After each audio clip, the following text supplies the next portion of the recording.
Dobrodošli v Šokestu. Moje ime je Petra Kalan in vi spremljate prvi slovenski podcast, ki ima ime bolj šokantne vsebine.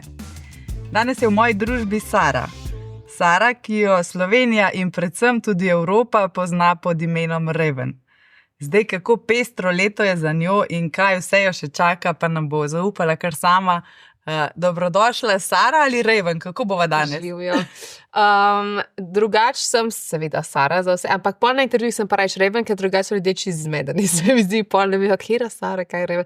Tako da lahko Raven za intervjuje, pa tako pol, ko se pa kamero ugasne, sem pa Sara. Bilo pa je eno obdobje, ko si se tudi javnosti predstavljala kot Sara, oziroma eno tako kratko. Ma niti ne, to mislim so kar sami se spomnili. Jaz sem pač vedno imela ta Raven in vedno je bilo tudi, če sem si zmislila, da bi imela to ime, pa ga ne pač tudi uporabljam. Sicer sem se ga zmislila, ko sem bila stara 17, ampak da sem še ostala z njim. No, o tej tvoji poti, imenu in vsem bova danes pregovorili, ampak za začetek me pa zanima, katere 3 predmete si prinesla k meni v studio. V bistvu enega nosim skozi sabo. To je en prstan, ki sem si ga sama kupila od ene slovenske dizajnerke s črnim biserom in me je ful spomnil. Takoj, ko sem ga zagledala, me je spomnil na Veroniko in na mojo eurovizijsko izkušnjo, ker sta tako 2 morski dekeljci, ki ta črn biser tudi nosta. Aha. In to je en tak. In ga imaš vedno In ga imam vedno s sabo in ful me... ne vem, tako, če bi kadarkoli naredim prstan, ki je bil Raven, je to ta prstan. Tako da to, pol imam tegale, bi se obesek zaključen, pa jaz sem ga kupila zdaj na Japonskem. Ja, ene par mesecev nazaj, ko sem ga zagledala, pač toliko mi je bil luškan, ampak tako grd. Ja, malo je grozljiv. Res je grd, ampak mi je pa ful luškan in jaz vedno sem imela rada stvari, ki so take mal, ki ne veš čistočno, a so ti všeč, da ti niso. Aha. Pa slamco, ki pa v bistvu jo imam vedno s sabo in se z njo upevam. Tako da to. Zdaj, ko smo se prvič dogovarjali za intervju, je žal ti zdravje ponagajalo, si zdaj v redu. Ja. Takrat si objavila, da se počutiš kot motovilka, mislim, da v tistem stolpu si se že osvobodila. Ja, sem se. Res, jaz nisem navajena doma ležati v posli. Sem res med teh ljudi, ki pač ji to ni počitek. Res, zame to ni počitek. Tako psihično mi je to ful naporno tam ležati. Ampak sem zdaj v redu in boljš. In si nazaj v polnem tempu, kot vidim, napoveduješ koncertno turnejo? Ja, v bistvu zdaj grem najprej v Piran 22. novembra, 30. november je Krško in potem 21. december je pa Kino Šiška, ta največji koncert, potem pride še Maribor januarja, pa potem naprej po Evropi. Ja. Povej mi, si zdaj že strnila spomine letošnjega leta, tako pestro leto je bilo, 10. obletnica kariere, seveda Eurovizija, verjetno največji nastop v tvojem življenju. Ja, sem, ampak res ta Eurovizija je en tak dogodek, ki je po eni strani za glasbenika nekaj najlepšega, ali pa tako za sebe lahko govorim, nekaj najlepšega, krati pa nekaj najbolj tako traumatičnega, kar se ti lahko zgodi, ampak pač jaz tako no. Kar malo težko je, ko greš na Eurovizijo, ker malo si predstavljam to tako, kot da bi jedel najboljšo torto, ki si jo kadarkoli v življenju jedel in veš, da ne boš nikoli več mogel jesti. In je kar malo težko pa kjerokoli drugo torto zares sploh dati na krožnik si, ne. Ampak v intervjujih pa vedno rada poveš, ne, da bi se še 100-krat, čeprav je bilo naporno, bi se še 100-krat vrnila v to zgodbo. Absolutno. Mislim, razumem tudi mogoče kakšne glasbenike, ki pač niso tako za take projekte, ampak jaz se mi zdi, da prav pač moja glasba je prav rojena bila za to Eurovizijo in tako jaz kot performer mislim, da najbolj zaživim na takih odreh. No. Ja. Zdaj, ja, nekako je ena taka vraža veljala, da kdor gre na emo, ne, pa da potem kar zvezda malo ugasne, ne. Ampak pri tebi pa že pri Joker Outih je bilo pa ravno obratno. Ste pa znali ujeti ta trenutek. Kaj se je spremenilo?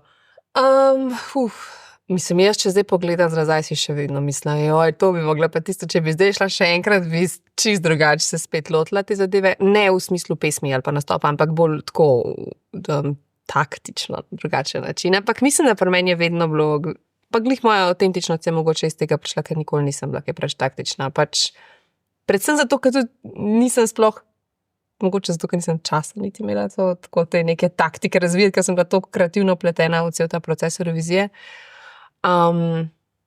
Kaj pa vem, kaj bi rekla, kaj je drugače. Mislim, da je zelo odvisno od tega, na kakšen način se res pripravlja pač nek pevec, da gre na Eurovizijo. Ker ponavadi je vedno bilo to presenečenje za nekoga, ki je zmagal na Emi, pač prijavil se je na Emo, mislil, da bo tam neki predstavil komad in poje kar zmagal in imel pojma, imel je pa ne vem, 1 mesec časa za pripravljen nastop. Tako da mislim, da je predvsem to, da smo imeli in jaz in Joker imeli več časa, da smo vse se na to pripravili. No. Letos je pa zdaj spet ta sistem izbire. Kaj svetuješ vsem tem, ki se bodo prijavili? Je kakšen tak univerzalni nasvet? Mislim, da prav univerzalnega nasveta ni, ampak pač razmišljajte o tem, kaj boste počeli na Euroviziji, ne o tem, kaj boste počeli na Emi. Tako, to mislim, da je edini mindset, ki je pravilen, ker je tako nekako, kar pravim pregovor, da moraš reach for the moon and you will land among the stars. Pač boljš, da imaš večje plane, pa da je potem nekako pa večje ideje, pa da je potem pač oklestaš, kot pa da imaš neke premajhne ambicije in potem te pač kap zadane, ko ugotoviš, da imaš kar naenkrat tako Himalajo pred sabo. Kako pomembno je pa, kakšna ekipa ljudi te obdaja, koliko jim zaupaš? Vsaj v tvojem primeru, kako pomembno je bilo to? Je ful. To je pa spet po moje odvisno od človeka, pa odvisno od tega, je to band, ker mislim, da že takoj, ko je to band, je lažje, ker si delo porazporediš pač med, ne vem, 5, 6, 4 ljudi. Ampak jaz še ne bi imela svoje ekipe, če ne bi imela in svoje vodje delegacije in svojega koreografa in svojih plesalcev, zaradi katerih sem se pa tudi počutila, da smo bolj kot neka skupina, da nisem sama, bi bilo to čisto ena druga izkušnja. Pa ne vem, če mi je bila res tako všeč. Mislim, da Eurovizija je nekaj, kar je zelo odvisno od tega, kako si sam narediš. Lahko ti je super, lahko pa pač ti je nočna mora. Tako da, ja. Kaj pa ves ta pomp okoli tega, prepoznavnost, zdaj so še socialno mreže so svoje naredila. Kako ti je pa to?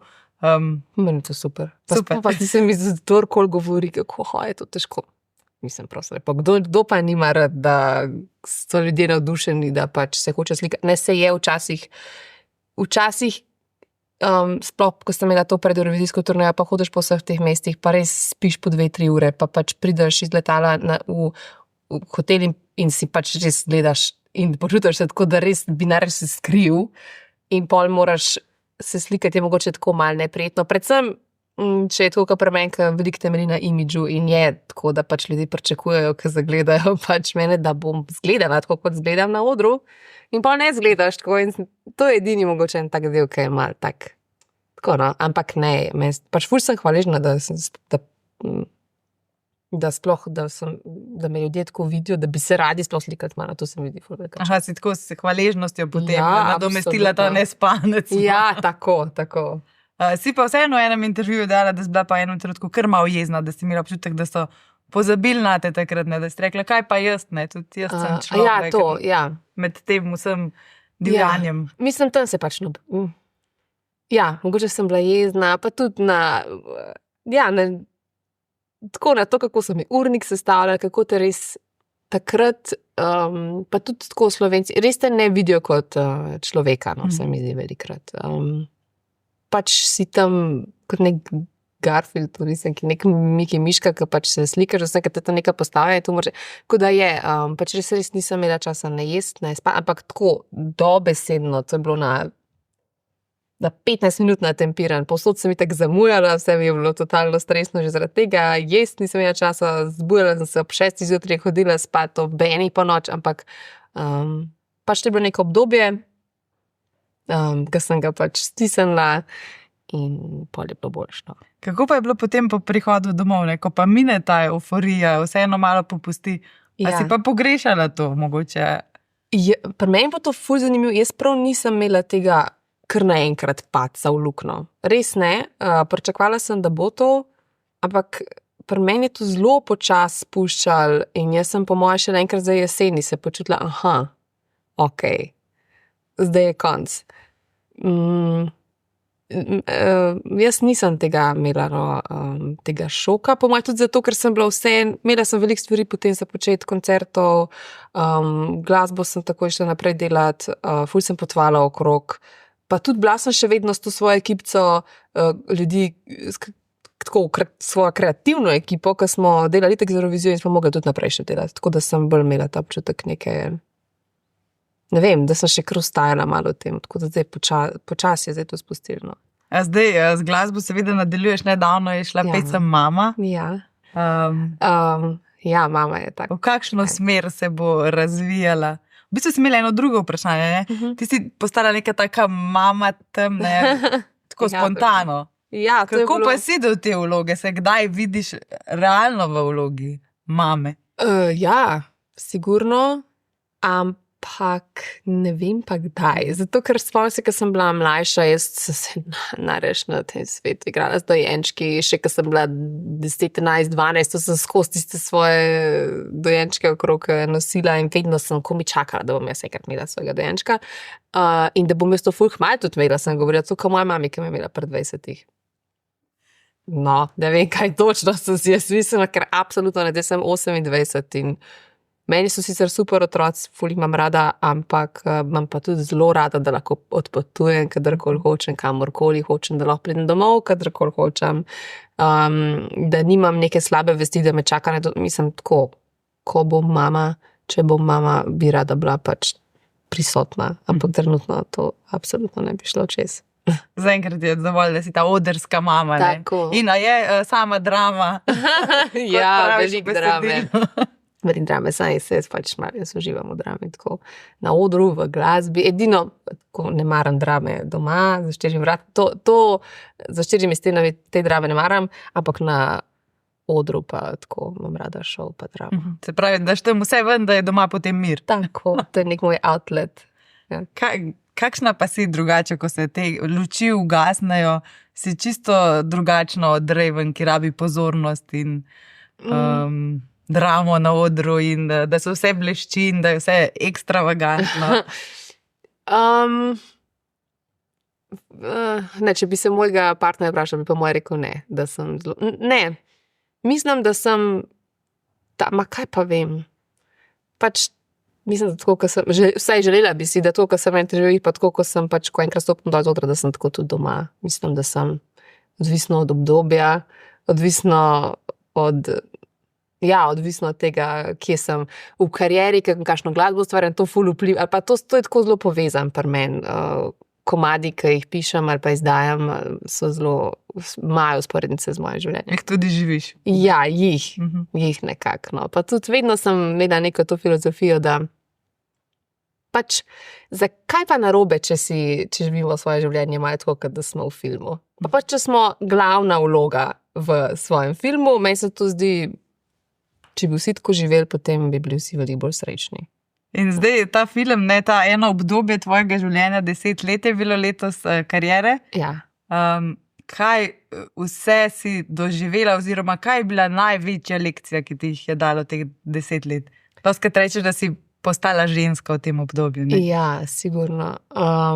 Mislim, da zdaj, če bi si mogla dati na svet na začetku 10 let nazaj, bi predvsem rekla, da čim manj druge poslušati.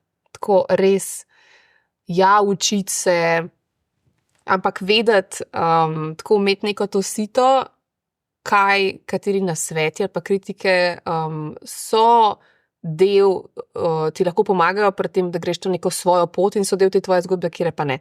Pa da se res čim bolj nekako samega sebe posluša, pa to se še zdaj učim. To še zdaj vidim, da res ful velikrat zelo sem tako, kakor veter zapiha, ampak vedno bolj ugotavljam, tudi skozi terapijo in skozi vse to, da pač bolj, ko sem res nekako poslušam samo sebe, pa poskušam slišati samo sebe, se ne vedno, bolj sem na koncu pomirjena pa zadovoljna tako. Ja. Pa je bilo veliko teh motilcev v teh letih, ki so pač tvojo intuicijo mogoče speljali na krivo pot. Joj. Ogromen. Pa ne bi rekla, da je kdorkoli prav kaj slabega mi hotel ali pa da bi imela neke ljudi, ki bi prav...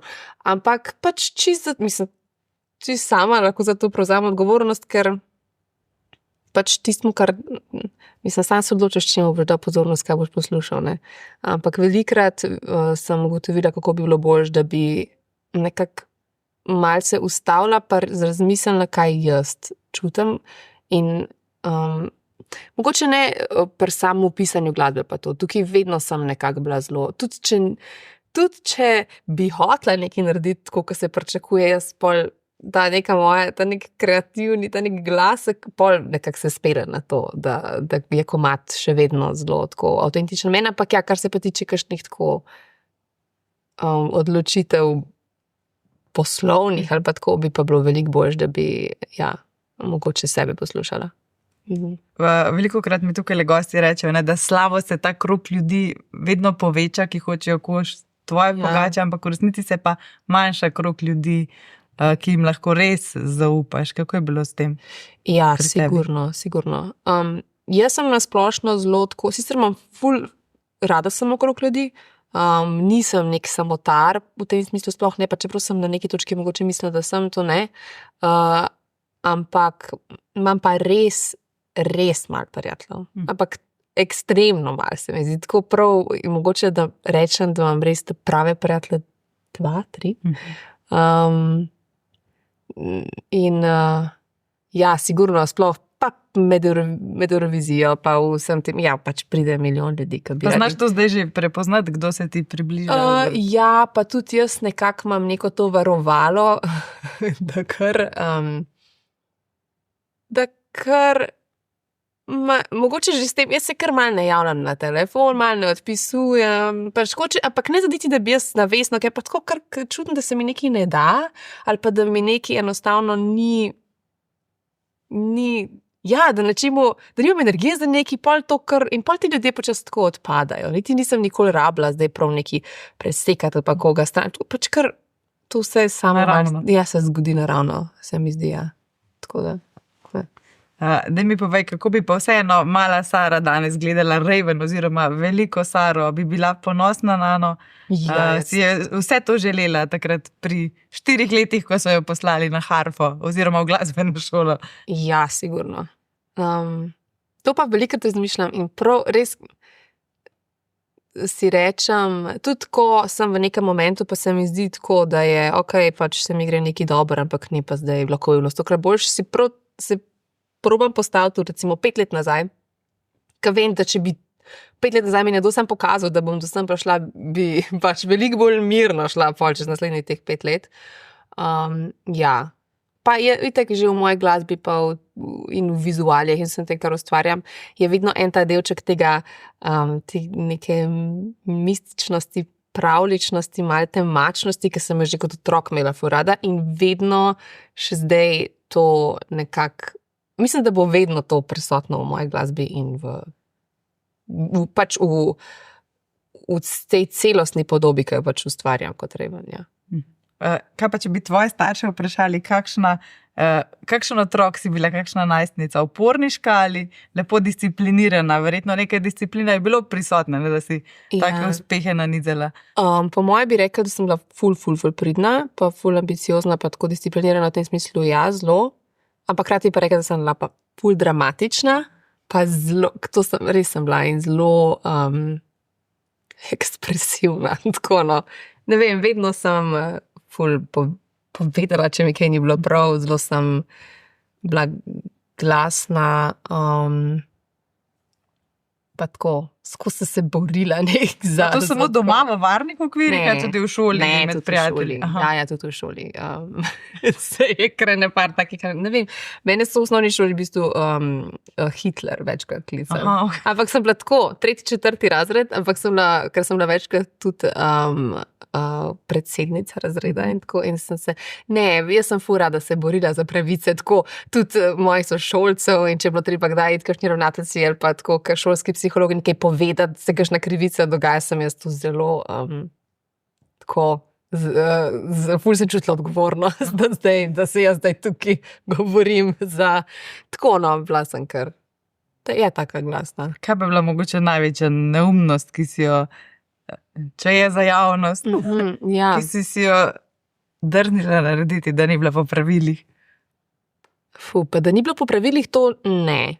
v bistvu sem se kar držala prej. Aha. Zelo sem jih resno jemala, pa rada sem bila tako, da sem imela učitelji radi, zato ker sem pač tudi dobre ocene sem imela, tako da to nisem počela.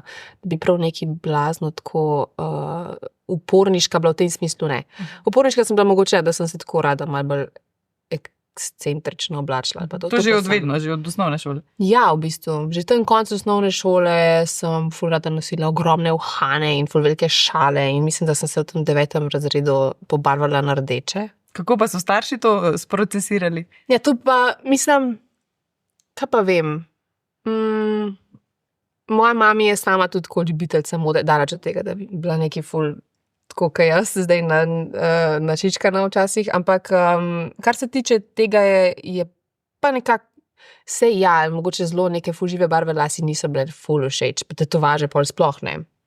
Zdaj je super, da ima tudi ona kakšno. Ampak nikoli me ni ful omejevala pri tem, da bi mi zdaj tega pa ne smeš obleči, to pa ne. Ker je videla, da sem pač umetnik po duši in da rabim se izražati svojo kreativo pač skozi različne outlete. No. Pa je ta čut za umetnost, pa za glasbo, je podedovan, imaš kakšne močne korenine v tem smislu? Mislim. A si prva v vrsti? Jaz sem res prva. Aha. Ne, moja mama ima zelo lep glas, lahko bi po moje bila tudi pevka, če bi se odločila, ko je bila mlajša.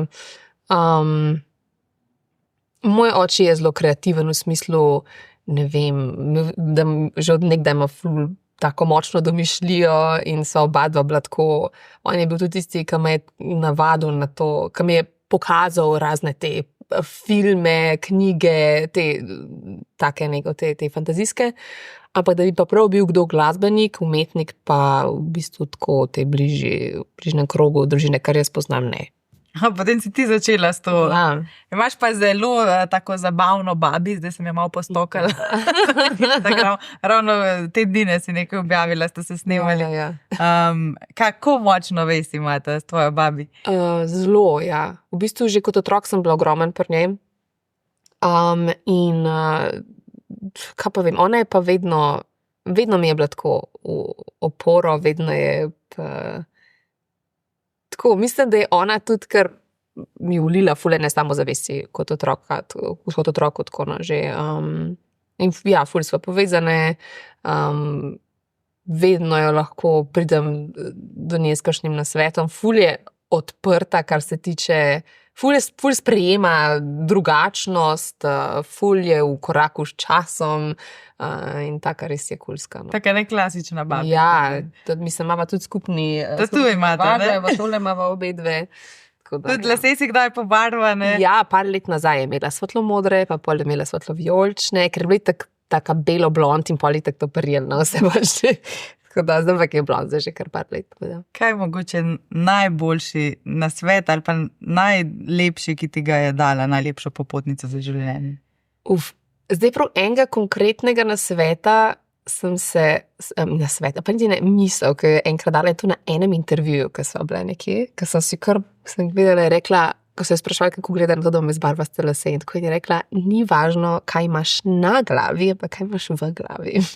Tako da ona je bila, ja, in ona je tudi vedno bila tako, ne vem, me je podpirala pri tem,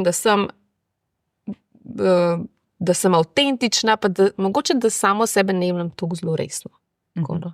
Pa tudi ona kdaj, ki je nastopala, ima ta čut za... Ima, jaz mislim, da bi ona rabila svojo oddajo imeti, ful je zabavna, zelo je taka elokventna, ampak ne, ni nikoli, nikjer. Kako pa je ona spremljala letošnje tvoje leto, ne? Tam Eurovizija, pa ti tvoji nastopi, te potem kaj pokomentirati? Ja. Med pokomentiranjem je to vedno pač nekaj najboljšega in da tanska pa ni, da tako zelo, mislim, pač tako kot ima, mislim, vedno je bilo vse všeč, kar sem naredila, no, pa tudi, če je bilo totalno divje, pa tudi, če sem tisti Veroniki bila srebrna pa naga, ona je to vse razumela in da to je umetnost in da če tako čutim, pa ne tako naredim in se mi zdi to neki tako dobra popotnica za me in tudi mogoče za moje otroke naprej, če bom imela. Pa kdaj kaj reče, kako mogoče njena generacija tebe spremlja, kaj pokomentirajo s kolegico? Mislim, če slučajno koga sliši ali pa kaj prebere na Facebooku ali pa kaj kdo, kaj grdo govori, ne, to je pa res tako zelo, zelo je zaščitniška. In tudi po moje, če bi jaz ne vem, kakšna neumnost naredila pred kamero, bi ona še vedno zelo bi stala za mano in me tako branila. Ja, pa tudi mogoče zato, ker mi res zaupa, da pač vedno pravilne odločitve sprejemam. No. Ja. Omenila si, Neja, da te brani tudi, če so kakšne komentarji. Ja. Kako pa si ti s temi komentarji? Verjetno si se zdaj že utrdila, sploh še to bereš. Jaz mislim, da za Eurovizijo se je zgodil pri meni ta preskok, da prav res, zdaj mi je pa tako vse, mislim, ne vse, sploh, ne vse en, ampak tako se mi zdi, ugotovila sem, da kritika te v bistvu prizadene samo, če ji verjameš.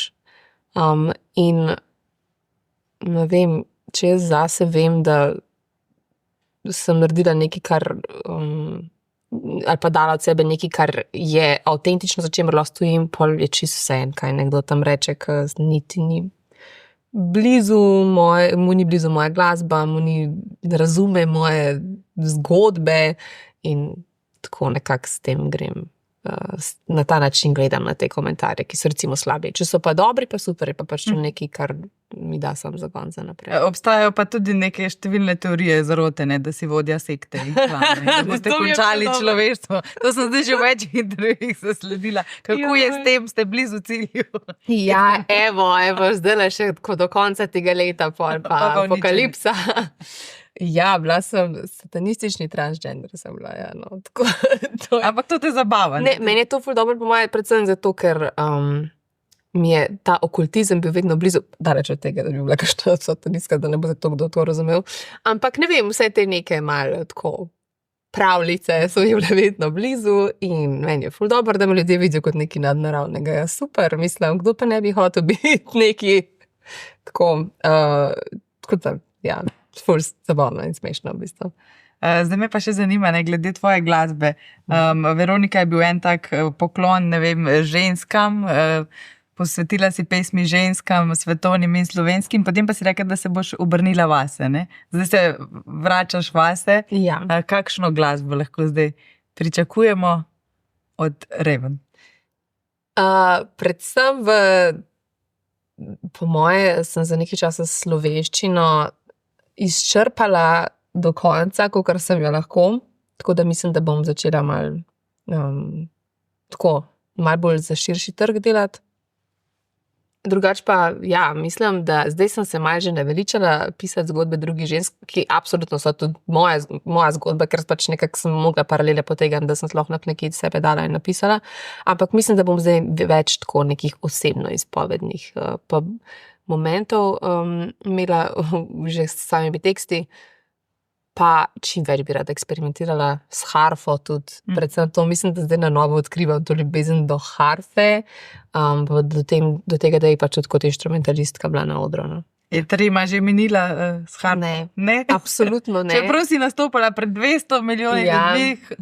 Ne, Trema je minila, kar se Eurovizije tiče, jaz mislim, da ni bilo nastopa, ker bi jaz imela toliko malo treme, kot je bila Eurovizija. Pa res mogoče se to sliši, tako da pač res prisežem, da si ne izmišljujem, ne vem, nekaj se je tam zgodil. In od takrat naprej, kar se tiče samega petja, imam veliko manj treme. Ampak s harfo pa, kaj pa vem. Zdaj se malo bolj zabavam s harfo, mogoče poskušam izven teh okvirov, ki mi je klasična glasba dala. Tako da mogoče zato bom imela malo manj treme, upam. Bom videla. Zdaj, poleg glasbe, pa seveda še psihoanaliza, ena ta tvoja strast. Ja. Kako daleč si študijem? Jaz imam še, v bistvu, zdaj sem se odločila, ker sem takrat pač med Eurovizijo, ko je bilo izpitno obdobje, da se nisem ukvarjala z izpiti. Letos moram kar nekaj izpitov narediti. Pa veliko neke prakse, zato da imam potem še naslednje leto, zadnje leto in potem, ja, bom psihoanalitik na SFU-ju, upam, da bom dobila. Kaj pa ti je dal ta študij? Predvsem verjetno si sama sebe odkrila v drugi luči. Jaz sploh si ne znam predstavljati, v bistvu, da je življenja brez terapije ali pa toliko enih orodij mi je dala, zdaj si lahko vse to naštudiraš in imaš milijon teh orodij, če jih ne primeš v roko, ti pa nič ne bodo pomagala, ampak mislim, da to, ja, veliko enih tako iz čist drugih zornih kotov zdaj gledam na življenje, na odnose, tako razširila mi je sliko, pa še se širi in tako veliko enih novih opcij se odprla meni s tem.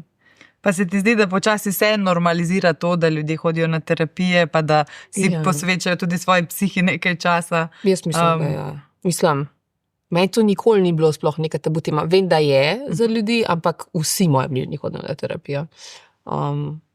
Pa je to posledica tega, ker si ti to odšla študirati? Že... Ne, v bistvu je moja mama bila prva, mislim, da ona je pa že 10 let po moje hod na psihoanalizo.